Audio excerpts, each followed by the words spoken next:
Hello guys, in this video today we will learn poem 1 of class 9, The Bharata Our Land. Okay, as you know that कि CBSE has launched new book और आपकी 9th class की नई book का नाम है कावेरी। तो Kaveri book की पोएम 1 को हम पढ़ते हैं आज।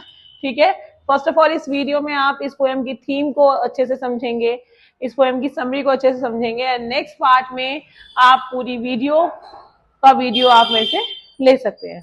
Okay, let's start poem. तो पोएम 1 द भारता आवर लैंड, क्लास 9। चलिए बच्चों, फिर करते हैं पोएम स्टार्ट। पोएम की स्टार्टिंग करते हैं हम पोएम की थीम से।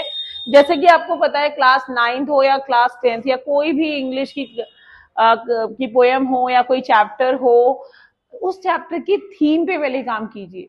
अगर आपको उस चैप्टर का overall what does the author want to say या पोएट क्या कहना चाहता है, अगर आपने इसको समझ लिया ना तो वो चैप्टर आपके लिए बहुत इजी हो जाता है।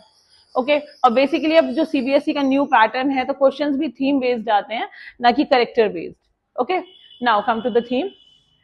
इस पोएम में जो पोएट है वो दिखाना चाह रहा है love for the motherland. Motherland, our motherland is India. Okay, तो इंडिया जो हमारा कंट्री है उसके लिए आप अपने लव को कैसे एक्सप्रेस करेंगे। ठीक है, unity is diversity. Okay, national pride and patriotism, आपके अंदर देशभक्ति की भावना होनी चाहिए।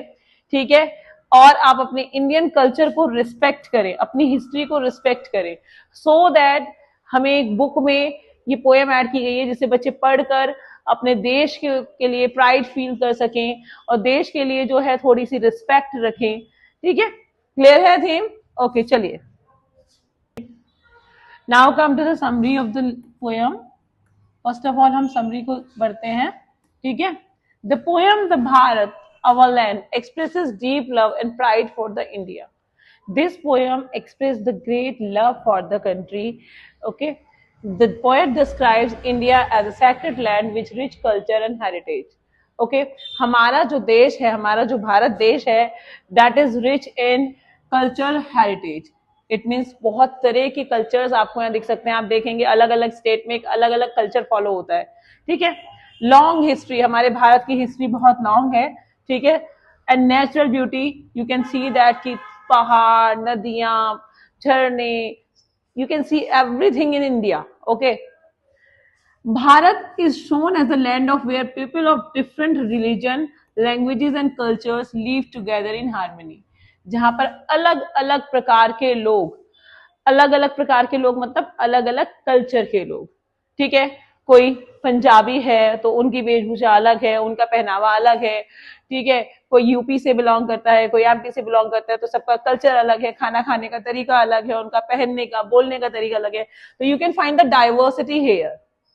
The poet praises India's for its mountain. अब यहाँ पे पोएट क्या बता रहा है? पोएट के अपने हमारे भारत के माउंटेन्स के, रिवर्स के, फॉरेस्ट के, उसके फर्टाइल लैंड को प्रेज कर रहा है, उसकी बड़ाई कर रहा है, उसकी प्रशंसा कर रहा है। He highlights the sacrifices made by the great heroes and freedom fighters.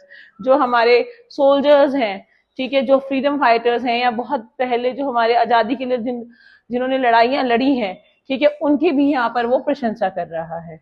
ठीक है, जिन्होंने देश के लिए अपनी जान गंवा दी। The poet also reminds citizens that India is not just a peace and land, but a mother who nurtures and protects her child. कि इंडिया जो है केवल एक धरती नहीं है, एक लैंड नहीं है, वो एक भारत माँ है। वो माँ की तरह काम करती है, जैसे माँ अपने बच्चों को प्रोटेक्ट करती है, उनको नर्चर करती है। ठीक है, इसी तरीके से हमारी कंट्री इंडिया भी हमें हमारे वेलफेयर के लिए प्रोटेक्ट करती है। The poet urges Indians to respect their country. और ये बहुत इंपॉर्टेंट लाइन है इस पोएम की। इसमें जो पोएट है वो यही बताना चाहता है, वो हम इंडियन से रिक्वेस्ट कर रहा है कि भाई अपनी इंडिया, अपनी कंट्री की रिस्पेक्ट करना शुरू करो। So guys, you may note down the points and the summary in your notebook, and if you have any problem regarding this summary and this poem, you can comment me and I will answer your comments. Okay.